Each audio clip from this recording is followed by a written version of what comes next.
किसके बारे में सोच रहे हैं? तुम कब आए? बस अभी, जब आप किसी की हसीन यादों में खोए हुए थे। हसीन यादों में खोने का वक्त तुम्हारा है, मेरा ऐसा नसीब नहीं।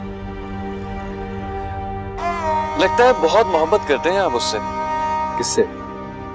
जिसके बारे में अभी सोच रहे थे। मैं किसी के बारे में नहीं सोच रहा था। झूठ मत बोले भाई, आज आप कुछ भी कर लें, मुझसे बच नहीं सकते। यार आप हमेशा मेरे दिल की बात मुझसे उगलवा लेते हैं। अपने बारे में भी तो बताएं ना।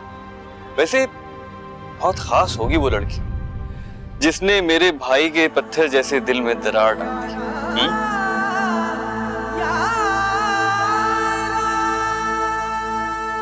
हाँ, वो लड़की बहुत खास थी। देखा, पकड़े गए ना। मेरा अंदाजा बिल्कुल ठीक था। अब बताएं। अरे कुछ नहीं, मैं मजाक कर रहा हूँ मैं तुमसे।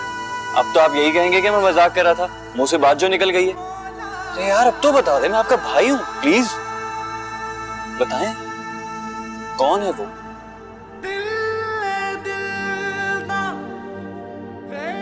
शान आलम, कभी कभी हमें जिंदगी में जब कोई चीज हासिल हो जाती है तो हमें उसकी कदर नहीं होती, लेकिन जब हम उस चीज को खो देते हैं तब हमें एहसास होता है कि हमने क्या खोया है। भाई ये आपकी जो अफसानी बातें हैं ना, ये बहुत अच्छी हैं, लेकिन इस वक्त मेरी समझ में बिल्कुल नहीं आती। तो प्लीज आप जरा सीधे सीधे अल्फाज में बताएंगे कि हुआ क्या है। वो लड़की मेरा माजी थी, वो मुझसे बहुत दूर जा चुकी है। फिर क्यों? मैं इस दुनिया का सबसे बदनसीब आदमी हूं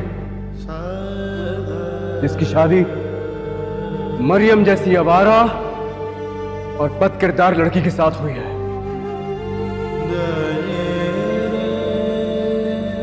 मैंने उसके साथ बहुत बुरा किया था, इतना बुरा कि शायद मैं तुम्हें बता भी नहीं सकता। इम्पॉसिबल भाई, मैं मान ही नहीं सकता। मैं मान ही नहीं सकता कि आप किसी के साथ जरा सा भी बुरा कर सकते हैं। बिल्कुल ठीक कहा तुमने शानी। मेरा बेटा किसी के साथ बुरा कर ही नहीं सकता। वो एक थी लड़की, उसकी कहीं और शादी हो गई और बस उसने ये रोक पाल लिया कि उसने देर क्यों कर दी। आपने क्यों देर कर दी भाई, और मुझे बताया भी नहीं?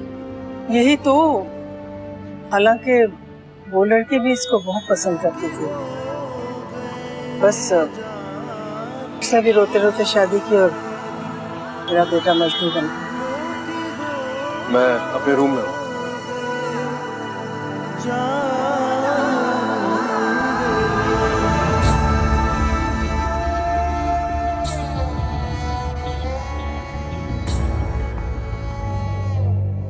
आपने मुझे क्यों रोका अम्मी?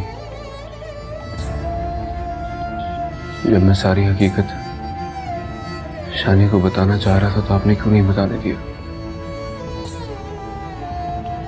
देखो आलम,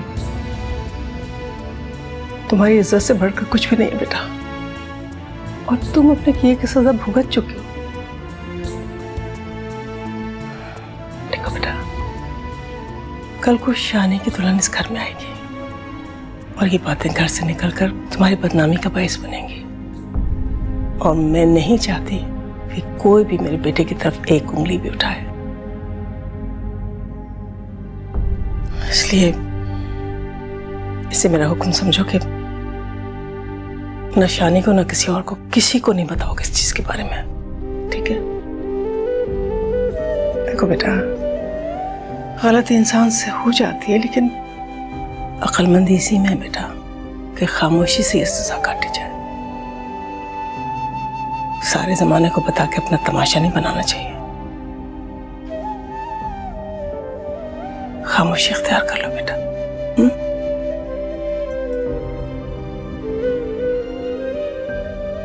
शायद इसीलिए कहते हैं कि माँ का नेमुल बदल नहीं है कोई।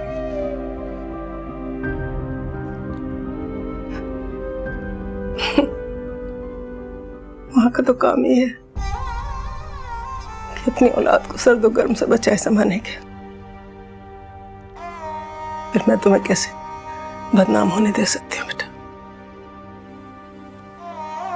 जैसे मलिक रिहा होगा मैं खुद तुम्हारे साथ मरीम के पास जाकर तुम्हारे सारे गुनाहों की माफी मांग लूंगी उससे, और अगर हमारे मजहब ने इजाजत दी तो जरूर तुम्हारी जिंदगी में उसे वापस लाऊंगी। हाँ बेटा, मैं उसके आगे झोली फैला दूंगी तुम्हारे लिए। मुझे यकीन है वो तुम्हें माफ कर देगी, और अल्लाह ताला भी वो सारे असबाब पैदा करेगा कि वो तुम्हारी जिंदगी में वापस आ जाए इंशाअल्लाह। मर जानी जिंदड़ी नहीं मरदी जिंदड़ी।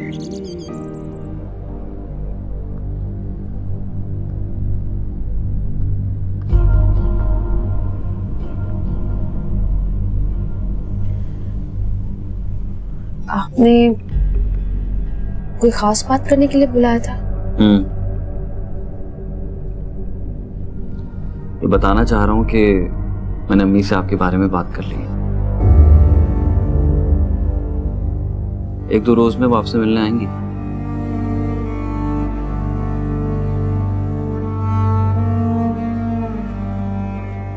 तो मेरे माजी के मुतालिक भी आपने बता दिया उन्हें सब?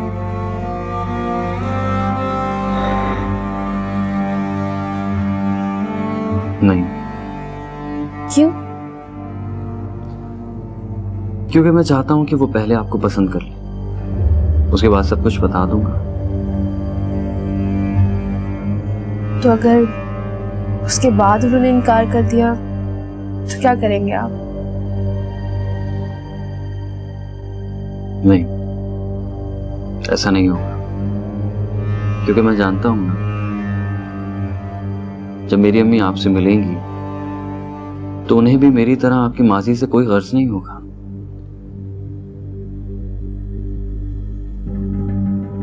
आपके लिए कुछ लाया हूं। क्या?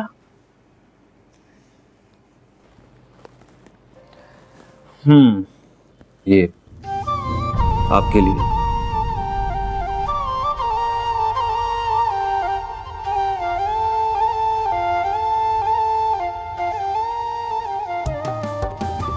क्या है इसमें?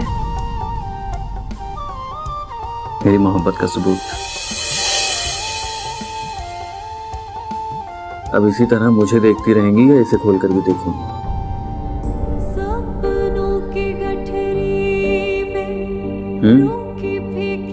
प्लीज।